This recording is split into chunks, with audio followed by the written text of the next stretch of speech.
الله رب الجلال په چا مین دی.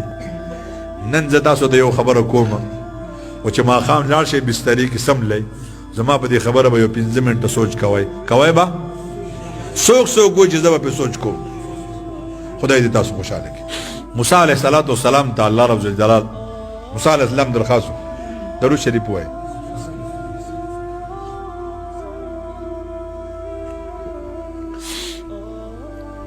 موسی علیه الصلاة والسلام ته فرمایي یا الله چې څوک ستا نه سوال کوي ته ورته څه وایي په جواب کې.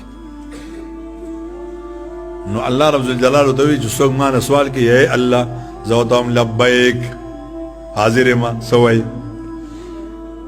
نو موسی علیه الصلاة والسلام وایي چې زاهد در نه سوال کوي نیک سړی ذکرونه میکرونه چې کوي پیر ته ورته څه وایي زه وایم لبیک حاضر یم څه وایي. موسی علیه السلام وایي چې روژهدار نه سوال کوي ته ورته څه وایي زه ورته وایم لبیک څه وایي حاضر یم یو پیره. نو موسی علیه السلام وایي چې ګناهګار درته وایي چې یا الله ته ورته څه وایي وایي زه ورته وایم لبیک لبیک لبیک ووایي الحمدلله. تاسو موږ چې کله وایو الله ستاسو زموږ په جواب کې الله درې پیرې وایي لبیک زما بنده څه وایي مړه څه وایي. موسی علیه الصلاة والسلام الله ته وایي ای زما ربه تا ولې چې ګناهګار دی نو په کار خو تاسو ته جو ویلې نه چې لبیک. زما رونو کو دا ټوله دنیا ما او تا د ګناهونو نه ډکه کو او سترګې خو کار پرېږدي غوږونه خو کار پرېږدي دماغ خو کار پرېږدي لاسونه کار پرېږدي بالکل د مرګ کشمکش کې او په دغه وخت کې ته خپل رب ته ووایې ای زما الله زما نن تا ته توبه ده. الله فرمایي لوجدوا الله توابا رحیما زه به ستا ټول ګناهونه معاف کړم او ګیله به درته هم ونه کړم.